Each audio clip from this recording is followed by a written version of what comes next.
నమస్తే అండి. బండి సంజయ్ గారి కొడుకు మీద ఫోక్సో కేసు అనేది నమోదైంది. అవతల వాళ్ళేమో ఈ అమ్మాయిది హనీ ట్రాప్ అని చెప్పి చెప్తున్నారు. ఈ సందర్భంలో దీన్ని ఏ విధంగా తీసుకోవచ్చు? ఒకటండి నేనైతే అనుకుంటున్నా అండి బండి సంజయ్ గారు కుమారుడైతే ఆ విధంగా చేసిండని చెప్పేసి అనుకోవట్లేదండి. ఎందుకంటే కావాలనుకొని రేపు నరేంద్ర మోడీ గారు వస్తుండు కాబట్టి బండి సంజయ్ గారి ఇమేజ్‌ను డ్యామేజ్ చేయాలనే ఉద్దేశంతోనే ఈ విధంగా చేస్తున్నారని చెప్పేసి అనుకుంటున్నాం. ఎందుకంటే మనం చూసుకుంటే గిట్ట ఇయాల ఇంకా 3 నెలల్లో తెలంగాణకు బండి సంజయ్ గారు రాష్ట్ర అధ్యక్షుడు కాబోతున్నారనే ఉద్దేశంతోని కావాలని చెప్పేసి ఈ కుట్రకోణం చేస్తున్నారని చెప్పేసి అనుకుంటున్నాం. ఎందుకంటే సరే కేస్ బుక్ అయిందంటే అసలు అమ్మాయి ఎవరు? అసలు అమ్మాయి ఎక్కడి నుంచి వచ్చిందని చెప్పి మాత్రము ఎవ్వరు కూడా చెప్పడం లేదు.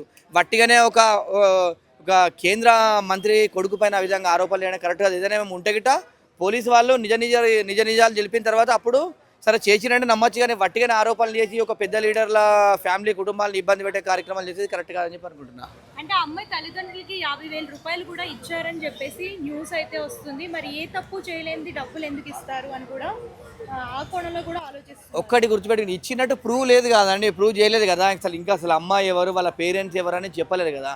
ఒక్కటి ఏంటంటే ముఖ్యంగా ఏముంది, రేపు నరేంద్ర మోడీ గారు వస్తారు కాబట్టి ప్రోగ్రామ్కు కావాలని చెప్పి బండి సంజయ్ గారిని డ్యామేజ్ చేయాలని చెప్పేసి మళ్ళీ రాష్ట్ర అధ్యక్షుల దగ్గర ఎక్కడ అధికారం తీసుకొస్తాడని చెప్పేసి ఉద్దేశంతో కావాలనుకొని ఒక బీసీ నాయకులపైన ఈ విధంగా చేస్తారని చెప్పేసి అనుకుంటా అండి. ఇది రాజకీయ కుట్ర కోణం అని చెప్పేసి మాత్రం ఇది ముమ్మాటికి అర్థమవుతుందండి. ఎందుకంటే నిన్నటికి నేను చూస్తే నిన్నొకటి ఆరోపణ, అదేవిధంగా ఇలా చూసుకుంటే గిట్ట వాళ్ళ కుటుంబం వాళ్ళ కొడుకు పైన ఏదైనా కూడా పోలీసు వాళ్ళు నిజాలు తెలిసిన తర్వాతనే చేయాలని చెప్పాలి తప్ప ఇష్టం వచ్చినట్టు బండి సంజయ్ గారి కొడుకు ఈ విధంగా చేసిన అనేది మాత్రం ఇది కరెక్ట్ కాదని చెప్పి తెలియజేస్తున్నా. అంటే ఇప్పుడు మోడీ గారు కూడా రేపు రాబోతున్నారు. ఆయన సభలో ఆత్మార్పణ చేసుకుంటా అని చెప్పి చెప్పిందంట అమ్మాయి. అందుకే కేసు నమోదు చేశారు అని చెప్పి కూడా మాట్లాడుతున్నారు. కేసు అయితే గుర్తుపెట్టుకొని నమోదు కాలేదండి. ఇప్పుడు కేసు నమోదైందని చెప్పి వీళ్ళు అంటున్నారు. కేసు అయితే నమోదు ఎక్కడ కాలేదు. ఏదైనా కూడా కావాలని చెప్పేసి మాత్రం కుట్రకోణం చేస్తున్నారు. ఎందుకంటే ఇది కూడా ఇది రాజకీయ కుట్రకోణం అని చెప్పేసి అనుకుంటున్నా. ఎందుకంటే గట్ట ఇలా గుర్తుపెట్టుకోండి, ఆయన బండి సంజయ్ కొడుకు ఈయన కూడా పెద్దవాడు, అన్నీ తెలిసినటువంటి వ్యక్తి. వీళ్ళు తెలిసిన వాళ్ళు కూడా ఈ విధంగా తప్పులు చేయరు.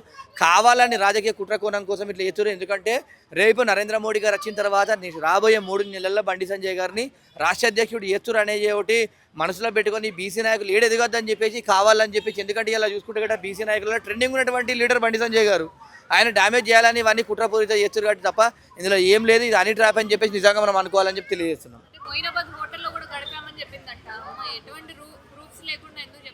ఒకటండి, సరే పోలీస్ వాళ్ళు ఇంట్రాగేషన్ చేసినాక పోలీస్ వాళ్ళు ప్రెస్ మీట్ పెట్టి చెప్పినాక నిజమని ప్రూవ్ చేసినాక అప్పుడు మాట్లాడాలి తప్ప కాకముందు ఏం కాకముందు అమ్మాయిని ఎట్లా చేసిండు అని చెప్పేసి ఒక వ్యక్తి పైన ఆరోపణ చేయడం అది కరెక్ట్ కాదు కదా.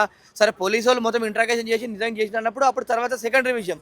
కానీ ఏం చేయకముందు కూడా ఒక వ్యక్తి పైన ఆరోపణ చేసి ఆయన వాళ్ళ ఫాదర్ ఒక మంచి లీడర్ కావాలని చెప్పేసుకొని ఆయన మీద కుట్రకోనంతో ఇవన్నీ చేపిస్తారని చెప్పి అనుకుంటున్నా.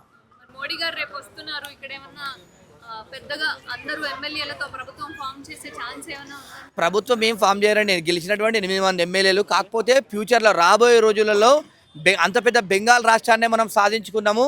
నెక్స్ట్ తెలంగాణ ఒకటి ఉంది మనకు టార్గెట్, తెలంగాణ కూడా సాధించుకోవాలి. అందరు కష్టపడి పనిచేయాలనే ఉద్దేశంతో మాత్రమే వస్తుంది అనుకుంటున్నాను. అయితే ఏదైనా కూడా నరేంద్ర మోడీ గారు తెలంగాణకు వచ్చారు కాబట్టి తెలంగాణకు వరాల జల్లు కురిపించి పోవాలని చెప్పేసి నేను తెలియజేస్తున్నా. అందరికీ నమస్తే, దిస్ ఈజ్ కరాటే కళ్యాణి. మీరు మంచి న్యూస్ చూడాలన్నా, మంచి విషయాలన్నీ కూడా తెలుసుకోవాలనుకున్నా కూడా ప్లీజ్ సబ్స్క్రైబ్ వి ఛానల్. హలో అండి, వీటీవీ సబ్స్క్రైబ్ చేయండి. హాయ్ అండి, this is actor Suman. So వీటీవీని లైక్ చేయండి, షేర్ చేయండి, సబ్స్క్రైబ్ చేయండి. Hi hello, I am Sasirekha, miss India. So వీటీవీని లైక్ చేయండి, సబ్స్క్రైబ్ చేయండి, షేర్ చేయండి. ఏమైనా డౌట్స్ ఉంటే కామెంట్ బాక్స్లో కామెంట్ చేయండి. Thanks for VTV.